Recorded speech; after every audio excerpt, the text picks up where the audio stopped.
everybody, and welcome to a new edition of Joe's RodShop podcast. It's a new year, and there's a lot of new things happening. It's going to be a big year. It's going to be a good year. Like the last few years sucked, so it can only get better. Yeah, only get better. Right.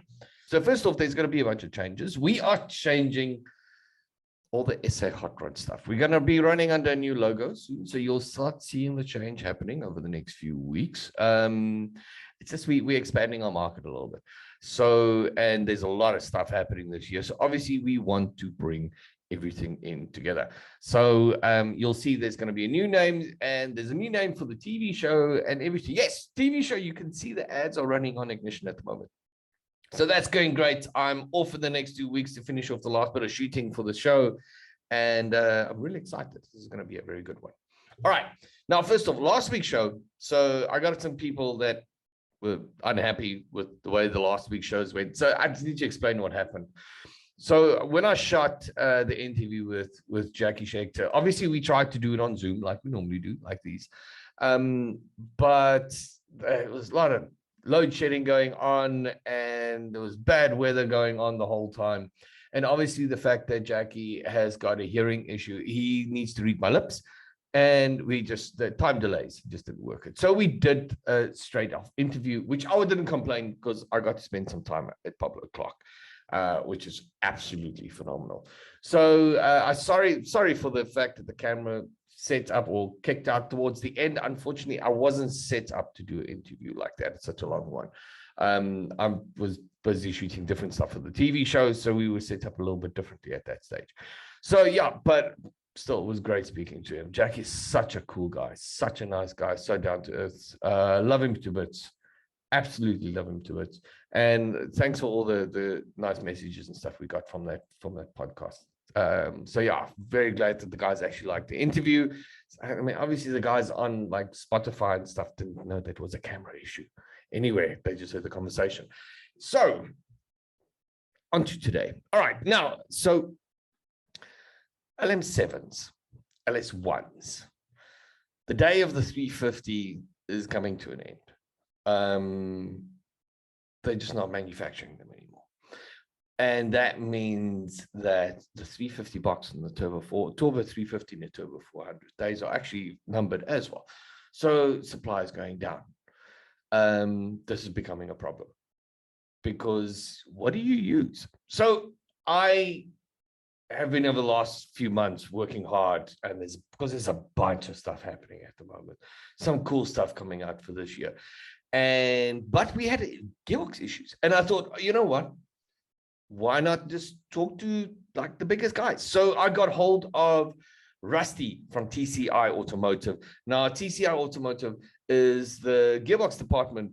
For the guys who knows TCI Gearboxes, they are absolutely phenomenal. They sit under the Edelbrock group. So Rusty is a cool guy, and I got to pick his brain, and he gave us a lot of information. So yeah, enjoy this conversation. And we are live yet in the dark with Rusty from TCI. Is it Transmissions, if I'm not mistaken? That's it's actually TCI Automotive, but you're right. It's all automatic transmissions. Now, you are the brand manager for TCI at the moment. Are you not? That's correct. Yep, I am product manager for TCI. Now, I've got a lot of questions, and obviously, I mean, we spoke on mail a little bit about this because I always feel like transmissions get neglected. Now, we're always so worried about horsepower, but we always forget about the gearbox. Does that make sense? Yes, it does. Yes, yeah, you're right. That's a lot of times it's thought of as just like the third engine mount, right in the back. Nobody pays any attention to it. It's the neglected relative that everybody ignores, that type of thing. But it's very important, right? I mean, you can't operate any kind of a hot rod without a transmission. So it's kind of a necessary evil, I guess. In any aspect. I mean, and to me, that's now become even more clear in the situation that's happening around, well, I wouldn't want to say around the world, but that we've certainly facing in South Africa.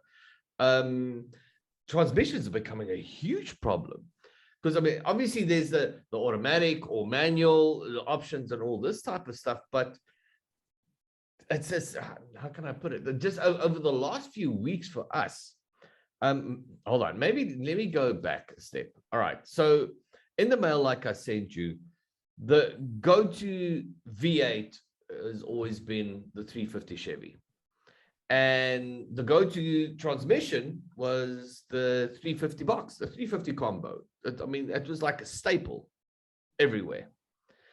But now they're not available anymore. Can you still hear me?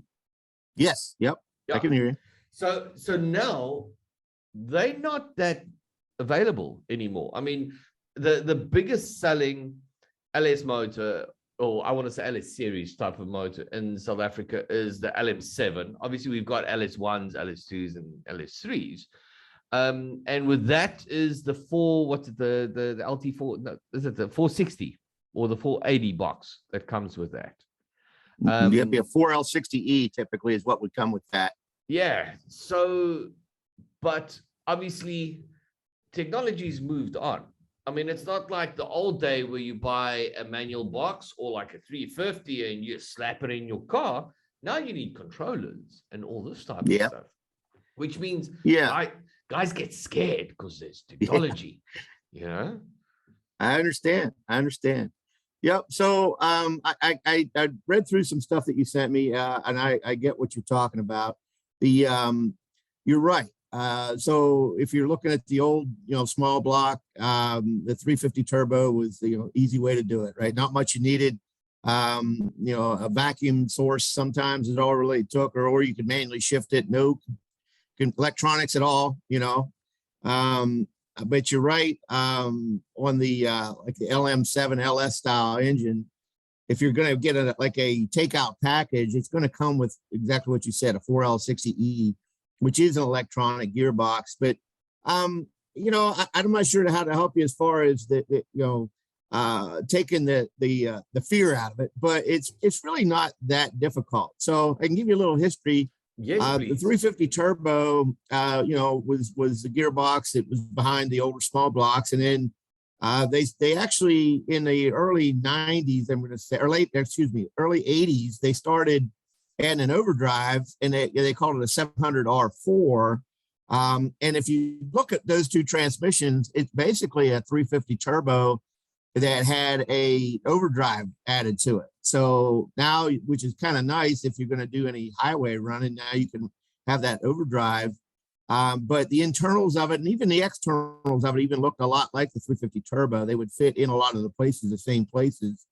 And then this 4L60E that you're talking about, all they really did is take that 700 overdrive and they just added a controller like you talked about, just to make it shift electronically versus mechanically, if that makes sense. No. So, and quite honestly, the technology has, on our side, we've gotten it down to where it's very, very simple. As a matter of fact, we have our control system is actually called EZ-TCU, meaning, it's very easy. And we even have it on a phone app now where you don't even need a laptop you basically just plug this thing in, and in a ground, and then also it requires a throttle position. So I think you mentioned a lot of guys are taking the LM7s and putting carburetors on them. But if that's the case, you can, depending on the carburetor, obviously, all you have to do is rig up some sort of throttle position sensor. It's just a very simple sensor. And that in the output speed, that's part of the transmission, right? They used to have a cable. The old 350s used a speedometer cable, where these do have an electronic sensor for the speed. Those two sensors are all you really need to make one of these function. So if you would hook this up, power ground it, get your throttle position rigged up, and make sure you got output speed, plug it all in. You can use your phone, and it's very simple. It has it's what they call a wizard. Basically, when you first power it up, it shows you, asks you questions about your vehicle, that basically stuff you would know, what tire size you have, rear axle ratio you may have, that type of thing. and then it will basically program it for you. And then if you don't like exactly how it shifts, you can actually go up or down with little arrows to make it, make it shift sooner or later, or that type of thing. Or if you want to make it shift a little softer, a little harsher, you can do that. It's a pretty simple, about as simple as you can get to make these run. Put it that way. Because I do have the feeling guys are overcomplicating. Because I know, like I said, as the 350s became less available and this type of stuff, guys have actually started looking at these options for a while. And the thing that everyone always bumped their heads on is, all right, but there's technology attached to this. And the thing that gets me is everything you go watch on YouTube talks about adding power, but no one talks about how you moving that power through to your wheels. Okay, so there's no information. That's all. There's limited information with what is the way to go. What is it? Now, that means that even the guys who are still running old 360s, there is a conversion kit that you guys do to actually run that box on there as well, isn't there? Or like balancings and adapters and stuff. So you want to take the 4L60, I guess I'm not sure. The old I'll put it on it like the old small block type thing. Yes. So right. So as I mentioned before, from the history standpoint, right, they made that, you had the same time these transmissions were evolving, right, from 350 to 700 R4 to 4L60E, the engines also changed in front of it, right? You had the 350s and that, and then at some point you started getting into the Gen 3, Gen 4 LS style engines, right? So there's a crossover in there. In other words, there was actually some of the old small block 350 style engines that used 4L60E,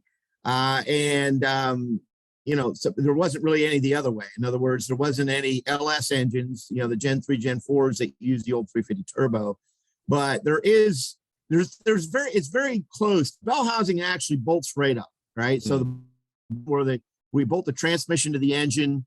It's the dowel pin locations and the bolt holes are all the same. The only difference really is where the center of the torque converter mates up against the back of the crankshaft between the 350s and the LSs.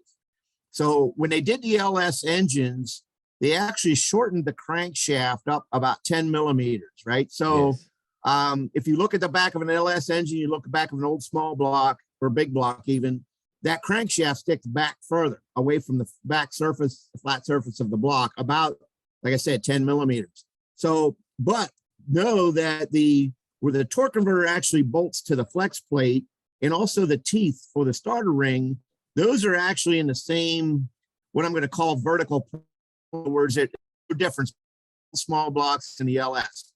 So if you look at flex plate that came on an LS, they're dished, right? The center of them are sunk towards the engine, where the old small blocks and big blocks were pretty much a flat flex plate.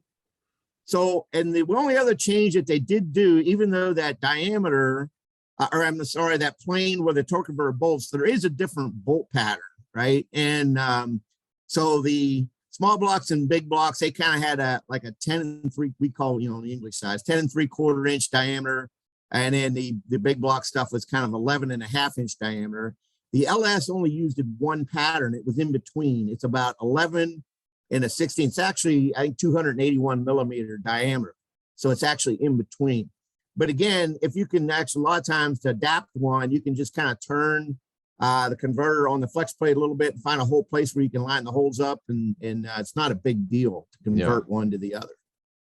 But now with the system that you are talking about, the one where you can actually manage this from your phone. Now, I like I said, I know I'm going to be openly, I'm completely stupid when it comes to transmissions. All right. My 49 Chev and everything was running 350s, and I had manuals, but it was old mashy boxes and that type of stuff.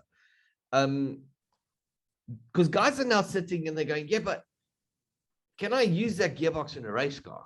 I mean, if you're doing drags, and you're doing junkyard bull drag cars and this type of stuff, is it strong enough? Can it still handle it? Well, I mean, from a strength standpoint, they're very similar to the 350s, right? I mean, it's you know, from the hardware, put it to you yeah, from the hardware, you know, the gearbox itself, from a torque level, you know, you if you'd sit them, if you take them apart and put the gear box pieces, the hard pieces side by side, are from, very similar sizing. So the shafts are actually the same. Like your output shaft is the same spline and everything as that 350. That's all the same. So from that perspective, they are the same. Now the clutching part, you know what I'm talking about. You know the clutch that actually holds the different gears, the hydraulics used, and that. You know, each one of those units have, you know, their weak spots in them, right? You know, there's the first thing you're going to fail or whatever on a 350 might not be the exact same that you would fail on a 4L60, but be known that the aftermarket, and, you know, ourselves included, have, you know, we know what the weaker parts are of those, and we have upgrades for all that stuff. So to answer your question, you can do it. It depends on, obviously, how much tire you have and how heavy the vehicle is and how much power you got, right? I mean, it'll take it to a point, but you know, at some point you may go above it, right?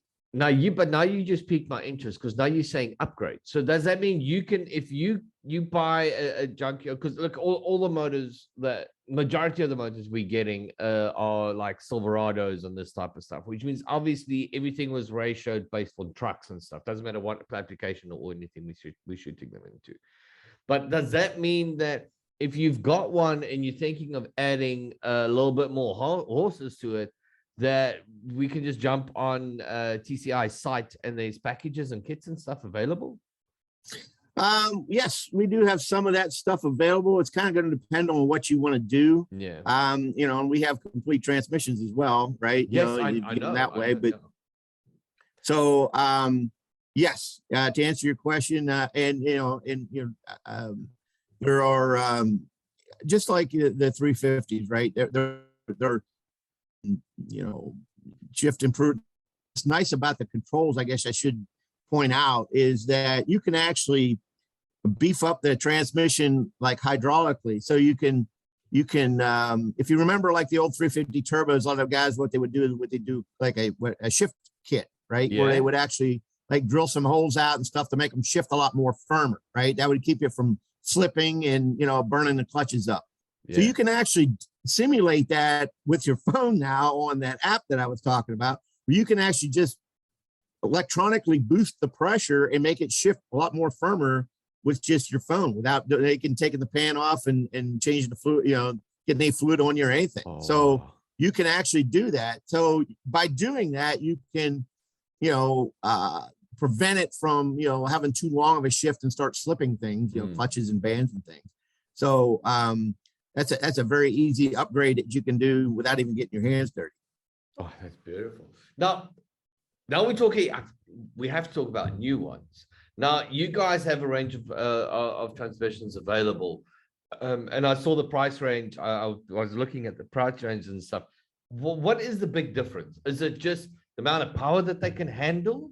Is it the amount of ratios? Because, I mean, obviously, it's all dependent on application. So, I mean, whether you're doing drag racing, circuit racing, or if you're just doing a cruiser. Right. Well, you're right. You know, so, you know, it's kind of, you know, the higher torque level that the transmission can withstand is typically going to be higher cost, right? So, and quite honestly, it's a good idea to, you know, buy enough transmission for what you want to do, but you don't really need to spend a tremendous amount of money on something if you're not going to be if you don't really need that level, if that makes sense. You want to try to match up.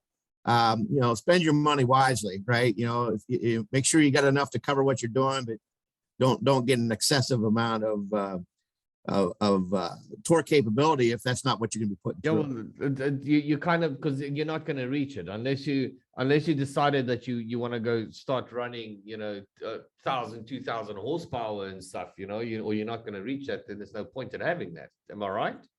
Right. Yeah. I mean, there's obviously limits to this stuff, right? You know, so, and a lot of that comes down to, you know, how the person's going to drive it, right? I mean, there's a lot of folks I see that, you know, they want this big fancy high horsepower thing under the hood so they can show it off and everything. But you know, if they've got it just like a street style tire on it, they're never at the track anywhere where it's really going to hook up. I mean, you can get away with a transmission that's really not totally capable of the torque that the engine's putting out, but as long as it's never really getting hooked to the ground, you'll probably be fine. Yeah, you know, if that makes sense. Well, what there must be a favorite. You must have a favorite, which you think is like the go-to from a transmission perspective that you guys favorite. Well, you know, it's a hard question. It is a hard question because it's going to depend on the project, right? You know, Yeah. if it was something that I was if I'm going to drag race something at a medium level and I got pretty good power, it's kind of light, I'm probably going to go with like an old Power Glide, right? I mean, you don't need a lot of gears and, you know, that type of thing. Now, if you're just going to be cruising and you're going to be driving a lot of, you know, driving a lot of miles, right? Where you're going to be out on the highway and everybody's running, you know, 70, 75, 80 miles an hour, you're really going to want some sort of an overdrive. So that 4L60E is actually a good selection for that. If your goal is to just take your somewhat noisy, LS, thing to a car show or a car event somewhere, you want to get there and get good fuel economy and get back, right? And you can still spin the tires every once in a while when you're leaving a red light or something like that. That'd be the one I would go with there. If you're not going highway, if you're just driving around locally and you never get out on the highway, the old 350 turbo that you guys talked about is a very good choice, right? So, you know, again, on your side, I mean, you guys are still actually offered like equivalent to the 350 turbo, the TH. Yes. That's a drag race. I'm looking at the transmission stuff. You guys actually still offer that. We do. We're one of the few people. Those transmissions you mentioned are getting very hard to find, and we're running into that as well, right? I mean, the last one of those that General Motors ever built was, in the early 80s, right? So, I mean, we're talking, 40 years ago, right? Exactly. So they're, and we've gone through a lot of them, right? I mean, people have broken them and ruined them and, that type of thing. So there's nobody's making them again, right? So, but we saw this coming a long time ago, and we were able to stockpile a pretty good supply of them. So we do have those. They're not going to be around forever, but the other thing that we offer as well, that 350 turbo, we actually, they came in two different bell housing styles. If you're familiar with, Chevrolet was the most common, but there was also Buick, Oldsmobile, and Pontiac.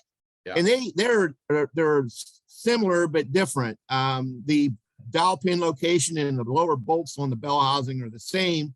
It's the upper four bolts of the bell housing are in a different location. We actually offer, and quite honestly, those 350 turbos, we have a pretty good supply of those, more than the Chevrolets. And what we've done, we've got an adapter now, and we'll even sell the adapter as would run to something over there where you found an old 350 turbo that had the wrong pattern on it.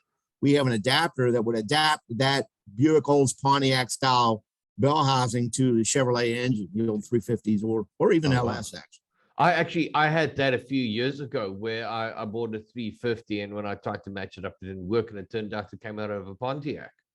Right. Blew my mind completely.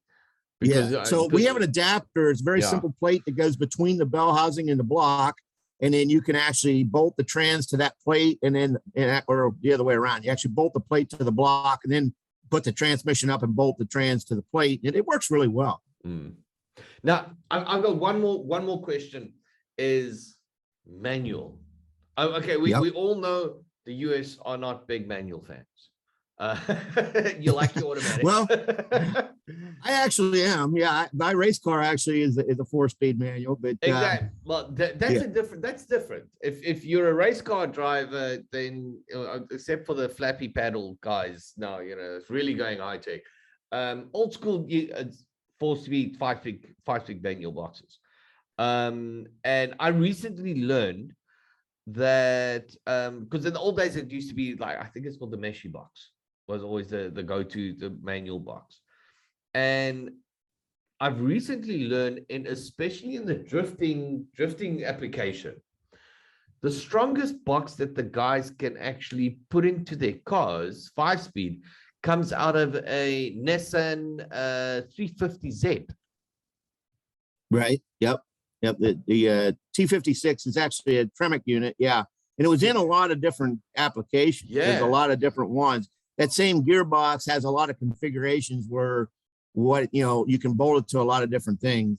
Yeah. I mean, TCI doesn't offer anything manual at this point. No, of course. But you're right. I mean, that's if the guys like to shift gears, and I'm one of them. I would, that's a good unit for, they're very versatile. They fit in a lot of places.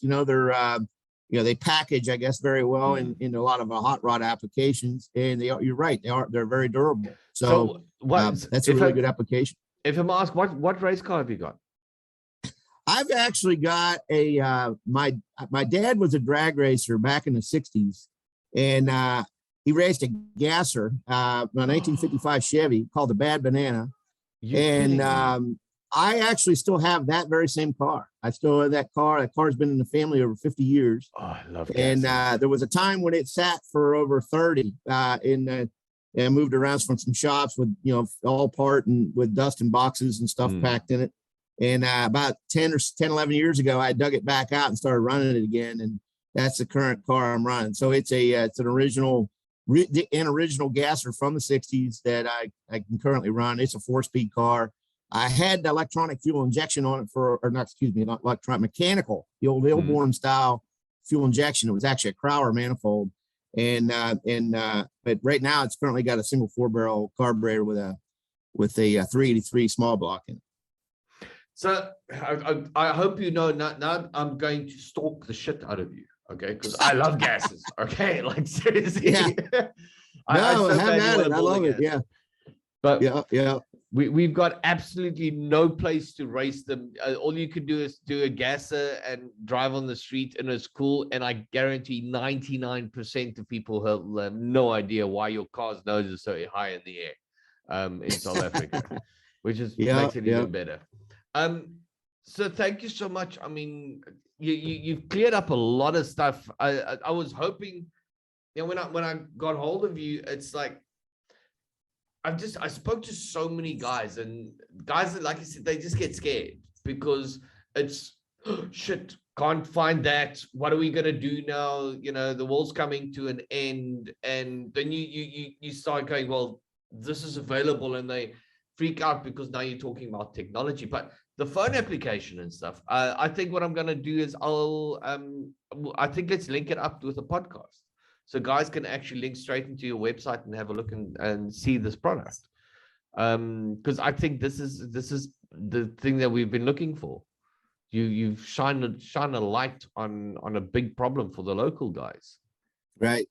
And well, we currently have 2 versions of it. The later version, they're basically the same controller.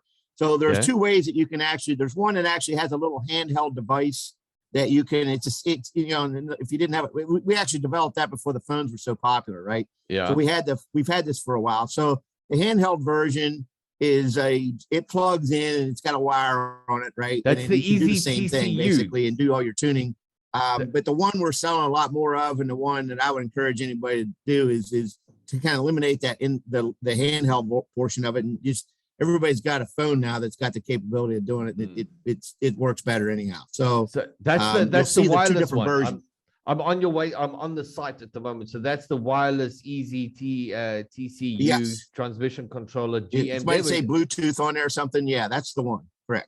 And that's coming at $855. Look, it's worth it. To me, it's actually worth it. You might need to save, but what is this one that says transmission control? Oh, there's an upgrade that you can get for it as well. Well, so what it is, if the guy bought the original one that had the handheld part of it and then decided he would rather use his phone, he can change the older one, the one with the handheld, over to the one with the wireless and use your phone. So that's a conversion kit. So but if you're buying something new, just get the one it comes with that. That's what you want. Exactly.